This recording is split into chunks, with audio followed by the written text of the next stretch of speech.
बिस्मिल्लाहिर्रहमानिर्रहीम। नाज़रीन अस्सलाम वालेकुम। नाज़रीन आज हम बात करेंगे, एक तो इमरान खान रिलीज़ के पूरी दुनिया में मुहिम शुरू हो चुकी है, दूसरा हुकूमत के हाथ पांव फूल के, तीसरा इमरान खान के केसेस और उसका अंजाम, और चौथा ट्रंप का जो है वो आमद है। सबसे पहले बात करते हैं इमरान खान की। पूरी दुनिया में रिलीज़ इमरान खान की मुहिम शुरू हो चुकी है और इस टाइम कराची में मुजाहरे और पूरी दुनिया में जो है वो इमरान खान को रिलीज़ करने के लिए आवाज़ें उठाई जा रही हैं। और उसमें आप देखें कि आज कराची में बड़ी तादाद में लोग निकले, उन्होंने एहतजाज किया।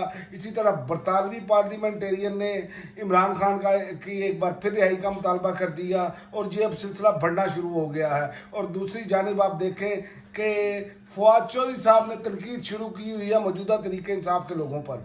उनको ये सोचना चाहिए, खुद तो वो कुछ कर नहीं सके जब दबाव का टाइम था और खुद भाग गए। अब उन्होंने तनकीद की हुई है सियासी कमेटी ने, चूँकि 1 नवंबर में पेशावर में जलसे का फैसला किया, 8 नवंबर को कोयटा और फिर कराची में जलसा होगा, तो ये तनकीद कर रहे हैं जबकि खुद भाग चुके हैं, खुद दबाव बर्दाश्त नहीं कर सके। लिहाजा फवाद चौधरी साहब को ये चाहिए कि खुद तो कुछ कर नहीं सके, खामोश बैठ जाएं, क्योंकि अब इनकी दाल गलने वाली नहीं जब तक इमरान खान खुद बाहर नहीं आते। उनको फैसला करने दें। ऐसे आप जितनी मर्जी तनकीद करेंगे लोग आपको टाउट समझेंगे, और टाउट ही ऐसा काम कर रहे हैं। और मैं आपको बता दूं, फुल कोर्ट में हुकूमत के हाथ पांव फूल चुके हैं। हुकूमत ने अब नई साजिशें जो इतलात आ रही हैं वो करनी शुरू कर दी है, जिसमें इनका प्रोग्राम है कि नई कानून साजियाँ की जाए और यहाँ 27वीं आईनी तरमीम दोबारा लाई जाए, क्योंकि जो कमेटी बनाई है जिसमें जस्टिस मंसूर अली शाह और जस्टिस मुनीर अख्तर वापस आ गए हैं, और जो चीफ जस्टिस यही अफरीदी के इकदाम हैं इन्होंने हिला कर रख दिया। असल में ये कानूनी तौर पर यतीम हो चुके हैं,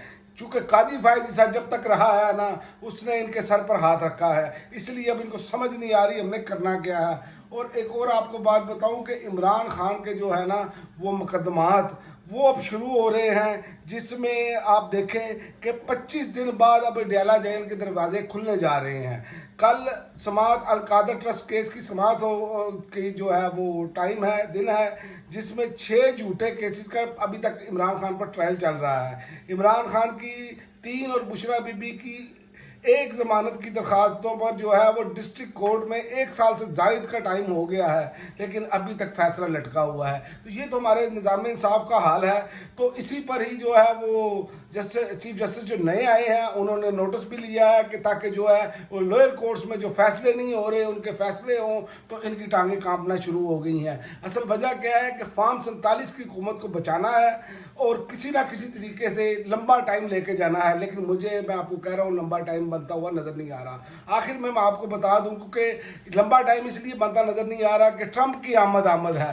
ट्रंप सर्वे में भी आगे हैं, अमेरिकी अवाम के जितने भी सर्वे आ रहे हैं उसमें ट्रंप आगे हैं, और मुस्लिम उलमा ने भी ट्रंप की हिमायत कर दी है, और ट्रंप जो है वो मुसलमानों का वोट लेने में कामयाब तकरीबन हो चुके हैं, और मुस्लिम जितने वोटर हैं वो ट्रंप की हिमायत कर रहे हैं, क्योंकि ट्रंप जो है वो जंगों के मुखालिफ हैं। और पाकिस्तान में भी एक आपको पता है रजीम चेंज हुई है, उसके हवाले से भी आप देखा जाए तो सिर्फ ट्रंप ने ऊपर से हाथ उठाना है इनसे दस्ते शफकत, जैसे बाप बेटे के सर से हाथ उठाता है तो वो यतीम हो जाता है, जैसे कादी फायज ईसा गए तो ये यतीम हो गए। तो लिहाजा इनका काम आखिरी टाइम पर है, और इमरान खान की रिलीज और रिहाई के लिए दुनिया भर में मुहिम भरपूर तरीके से चल रही है, और कल से आपको पाकिस्तान में भी कानूनी मामला का पता चलना शुरू हो जाएगा, क्योंकि कल वर्किंग डे है और नए चीफ जस्टिस इस पर जो है अब समाअत करने जा रहे हैं। अब तक के लिए नाज़रीन इतना ही, इजाज़त दीजिए। अल्लाह हाफिज़।